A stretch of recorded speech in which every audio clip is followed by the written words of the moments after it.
And we've all say that.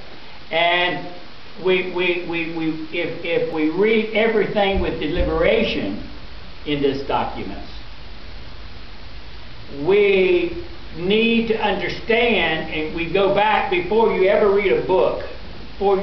Now, for instance, Dorothy says, and Charity says, and everybody else in this class probably would say, I don't like Leviticus.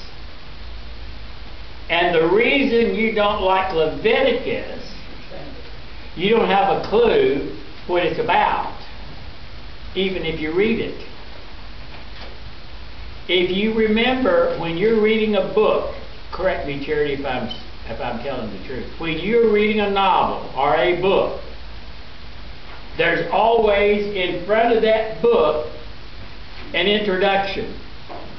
Correct? If you want to get the cover. in most books, there is an introduction.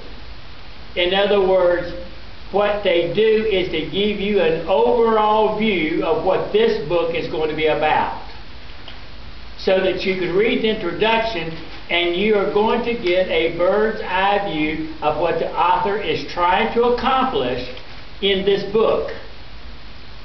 So he gives it to you up front. Then they normally have a table of content, and they give you the chapter titles, which will help you get an understanding of how he's moving along in his story. And then there are 5 ways to read anyway. There's 5 levels of reading, and most people read I don't know which level that is, but in many books. In many books, there is, and if you look at, usually in your Bible, there are headings.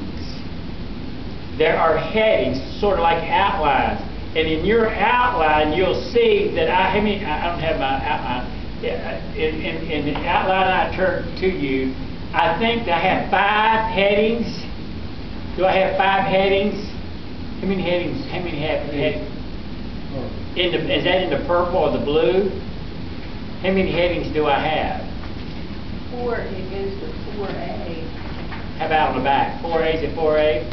So you read those, and now when you read those, now you're saying, now I'm seeing, so what happens is it gives you an idea of what is going to be in the text. So it already tells you what is going to be in the chapter. And therefore, when you start reading the book, you know the direction that the author is going. You understand that this is his process, and so when you start reading a book, you should first read the introduction to the book, and then you should look at the outline. If there's an outline, I got a Dixon Bible, and it gives an outline of every book. And then you read, there's a synopsis of the book that helps you grasp what you're going to be reading when you go into it. And it then gives you a better understanding.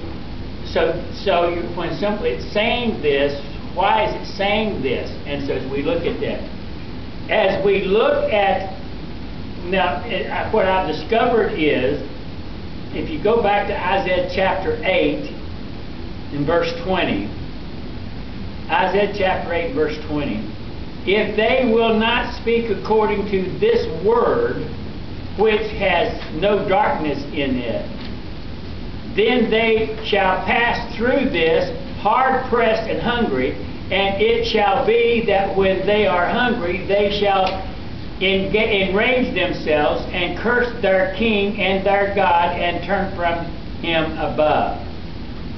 And so, as we're going to look at this in a few moments, if I look at this, is talking about turning from above. This means that they rejected godly advice while they looked to the earth for human answers, but only to their own anguish.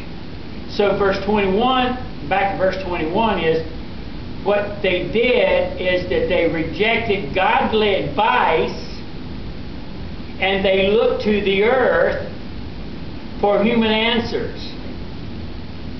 When you seek answers for life from people of earth rather than spiritual people, then you are receiving advice from the wrong place. There is no, I can share with you, there are no problems in life that you have that God doesn't speak to, because He already knows it. Now, this past week,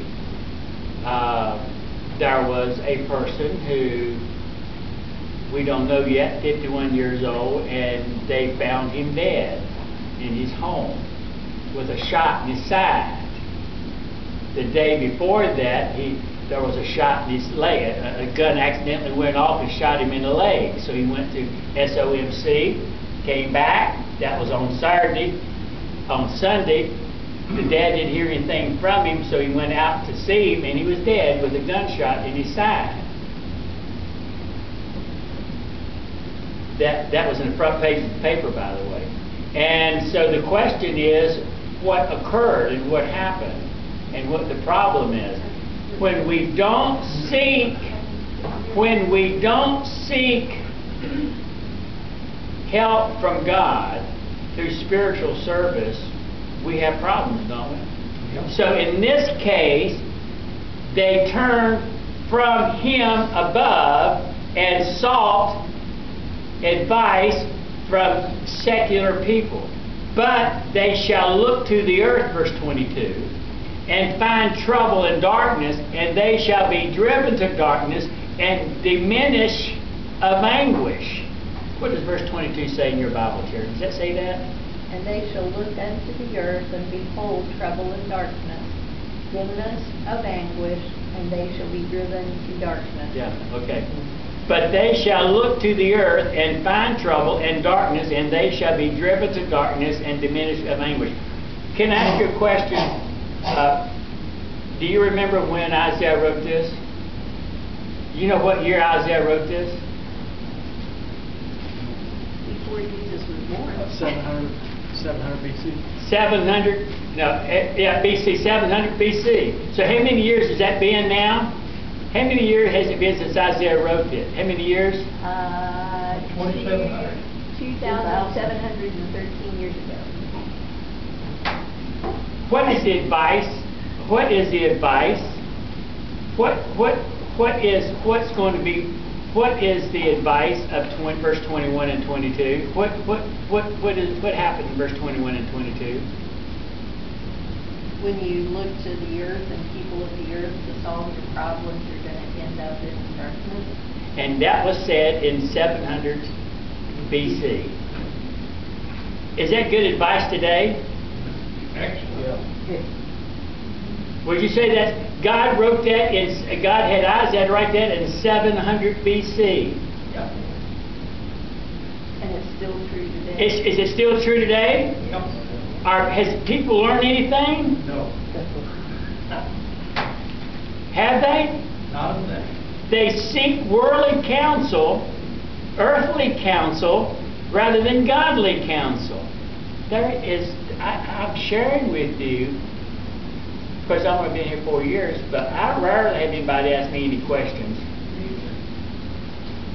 Charles, what do you think? I'm thinking about killing myself. What would you think God would want me to do?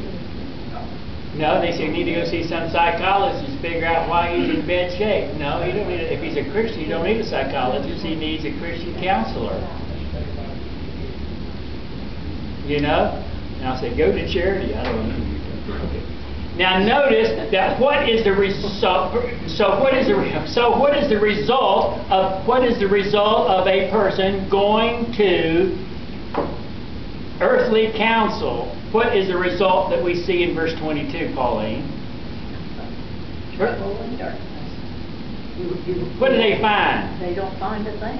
They just get more trouble. Absolutely, isn't that right? Do you find that to be true? Oh, yeah. Notice it says in verse 22, diminish in of anguish.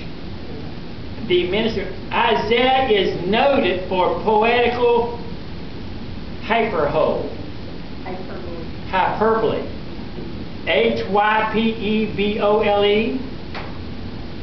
Is that how you pronounce that? Hype. Now, what's that? Hyper? It's like somebody wins. B-O-L-E. Hyperbole. That is a deliberate or not a deliberate or an obvious exaggeration used for effect. Some smart scholar has discerned the style that Isaiah is writing in. Every person has a different style of writing. Stephen King has a different style of writing. Church, have you noticed in the number of books you read that does every author have a different style of writing? And if you learn their style of writing, you can understand what they're saying. You find that to be true? Authors have their own style of writing, and if you learn their style, you can learn what they're saying, right? Isaiah had a particular style of writing that helps us understand what he was trying to say when he said it. And so, in other words, what he was saying, diminished of anguish, what he is saying, hyperbole. What he was saying, here sometimes we could say, I could eat a million of those. Now, obviously, that's a little exaggeration. You know, I could eat 1,400 hot dogs. I'm so hungry. I'm so hungry I could eat a cow. Now, that's not really true. That's a little exaggeration. It's a little exaggeration. We have 532 in church Sunday. That's a little exaggeration, right? And the word play on words. Play on words. You want to write that down somewhere. So to understand the text, we have to understand the style that Isaiah was using was hyperbole, and which is obvious exaggeration for effect. And then the other one is the use of play on words. And the meaning of the text is often dependent on these intangibles. These literary. It is a well-read, knowledgeable about literature. I've said this 15 times. When I was in English class in my senior year, it was made up of the top seniors in our school of 600 seniors. And it was the top 30 seniors in that class. When I entered the class and my name was read, the teacher says, "Why are you in here for?"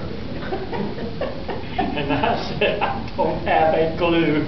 How did I get in here?" And she says, "Well, you're here." She says, "I hope you don't drop out after the first week, and because this is prep college class to know English." And I'm saying to myself, I wish I had known then what I know now. I wish I had known then that in preaching, you should have the ability to grasp writing.